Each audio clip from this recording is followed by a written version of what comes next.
Buenos días, buenas tardes y buenas noches. Bienvenidos a nuestro último episodio de nuestro podcast Filosofando. Esta vez estaremos hablando sobre las teorías ecológicas con mi compañero Andrés Rodríguez, Omar Juárez. Neri Santiago. Iván Andrade Martínez.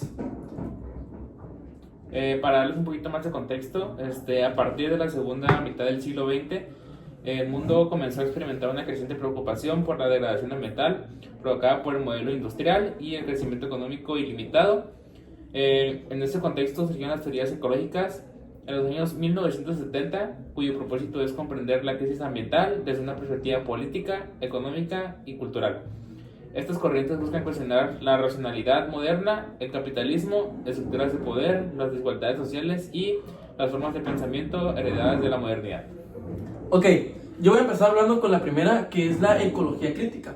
La ecología crítica es una corriente de pensamiento que surge dentro de las teorías ecológicas, pero que va más allá de la ecología tradicional, la que estudia las relaciones entre los seres vivos y su entorno.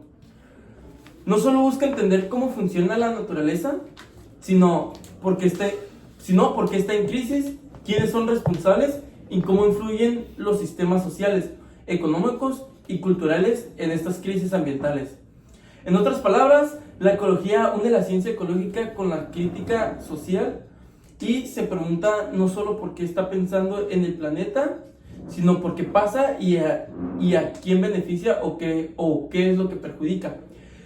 La ecología crítica se nutre de varias teorías y corrientes, que una de ellas es la teoría crítica de la Escuela de Frankfurt, que hablábamos en el episodio anterior, que cuestiona cómo el capitalismo y la razón instrumental domina tanto a las personas como a la naturaleza. Otra sería el marxismo ecológico, que eso lo va a hablar un compañero de nosotros, que es más que nada que analiza cómo la lógica del capital, basada en el crecimiento y la explotación, destruye el ecosistema. En el ámbito de las teorías ecológicas, la ecología crítica se diferencia de otras ramas como ecología científica o naturalista, que esa más que nada se centra en los procesos biológicos y físicos. La ecología crítica conecta todas estas dimensiones y las interpreta desde una perspectiva filosófica y política, ya que afirma que las crisis ambientales es también una crisis de civilización causada por una forma de pensar y organizar el mundo que separa al ser humano de la naturaleza. Ok, yo les voy a hablar del ecomarxismo. También es conocido como el marxismo ecológico. Este surge a partir de los años 70, cuando varios pensadores comenzaron a analizar el capitalismo, que no solo explotaba a los trabajadores, sino también a la naturaleza. Aquí nos habla de que el sistema capitalista busca ganancias ilimitadas. No le importa sacrificar lo que tenga que sacrificar. Nos habla de que el planeta tiene unos límites naturales y que el capitalismo, con ese afán de ganancias ilimitadas, no le importa superarlos. También critica lo que es conocido como el capitalismo verde, diciendo que con poner etiquetas ecológicas no están solucionando el problema. Ellos dicen que no basta con reciclar o usar energías limpias si seguimos manteniendo el modelo económico basado en la explotación y el consumo excesivo.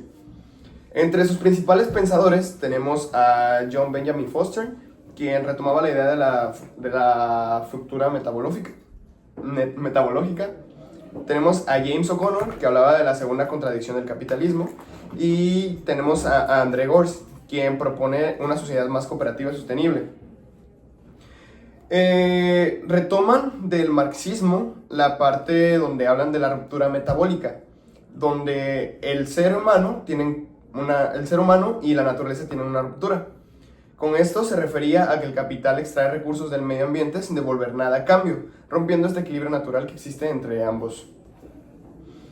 Como lo que nos invita a pensar es que nosotros como humanidad tenemos una relación con el planeta y que esta relación poco a poco con el capitalismo se va rompiendo y que nosotros tenemos que priorizar no superar estos límites aún si no tenemos las ganancias como las que se esperan. Bueno, la siguiente teoría es la ecología política. Esta estudia cómo el poder y las decisiones sociales influyen en el uso y cuidado de la naturaleza. Nació entre los años 70 y 80, porque algunos pensadores notaron que el ecologismo tradicional solo se preocupaba por cuidar la naturaleza, pero no analizaba los problemas sociales que había detrás de la contaminación o la deforestación. Y la economía tradicional solo pensaba en hacer crecer la producción y el dinero sin considerar que los recursos naturales eran limitados. Es por eso que la ecología política dice que los problemas como la deforestación, contaminación, cambio climático o pérdida de flora y fauna no son únicamente temas del medio ambiente, sino que también son problemas sociales y políticos. Entre los autores más importantes de la ecología política está Elinor Ostrom, quien descubrió que las comunidades locales pueden organizarse y cuidar de sus recursos sin necesidad de que el gobierno o las empresas los controlen. Él propuso reglas básicas para lograrlo, como la participación de todos, el monitoreo y la resolución justa de conflictos.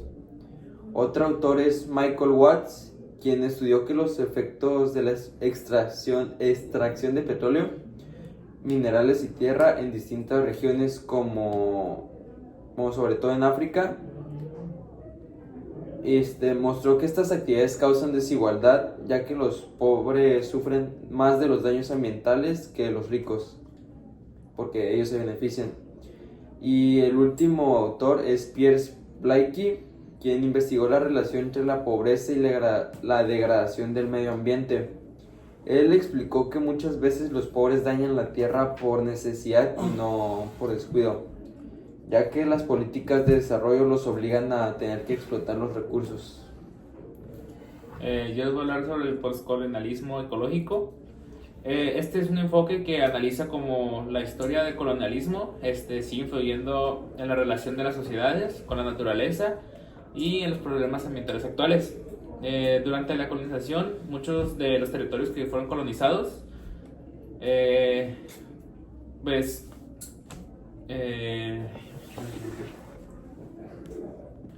durante la colonización, muchas potencias extranjeras explotaban los recursos de los territorios que fueron colonizados, como tierras, minerales, agua y bosques, para su propio beneficio, dejando a las comunidades locales con ecosistemas dañados y con menor acceso a estos recursos.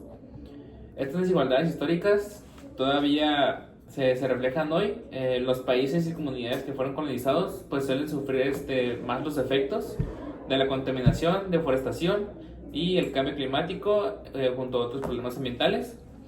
Y mientras que los países más poderosos se benefician de estos recursos, este enfoque también cuestiona los modelos de desarrollo industrial occidental y propone valorar y respetar los conocimientos, prácticas y formas de la vida de las comunidades locales, buscando soluciones sostenibles que sean justas tanto social como ambientalmente. Por ejemplo, en la Amazonía, la explotación histórica de la madera y la expansión de la agricultura industrial han afectado gravemente a las comunidades indígenas, quienes además de perder tierras, se ven dañados sus bosques y modos de vida tradicionales. El postcolonialismo ecológico y entender que cuidar el medio ambiente no es solo un asunto técnico, donde las soluciones deben incluir a las personas que más dependen de estos ecosistemas. Hola, muy buenas tardes, soy Christopher Emanuel Gutiérrez Pérez, soy el quinto integrante de Filosofando y voy a complementar justamente con las teorías ecológicas. Pues voy a hablarles de la Deep Ecology, o también conocida como ecología profunda. Esta corriente surge en los años 70, justamente impulsada por el filósofo noruego Arne Naess, y tiene un planteamiento radical. Dice que todas las formas de vida tienen un valor por sí mismas, sin importar si son útiles o no son para todos los seres humanos. Es una crítica directa al antropocentrismo, es decir, de la idea de que el ser humano es el centro y dueño del planeta. Otros autores clave en la ecología profunda son Bill Dale, George Session y Warwick Fox. Ellos desarrollaron conceptos como la igualdad biosférica, la identificación ecológica y la idea de vivir con la naturaleza, no sobre ella. La ecología profunda invita a cuestionar nuestros valores culturales, nuestras formas de consumo también y nuestra manera de relacionarnos con los seres vivos. Es más que una teoría científica, es una filosofía de vida.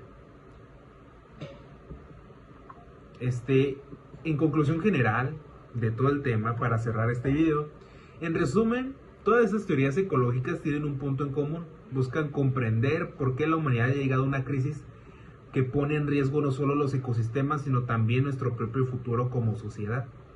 Algunas teorías analizan la dimensión ecológica, otras la social, otras históricas o la científica.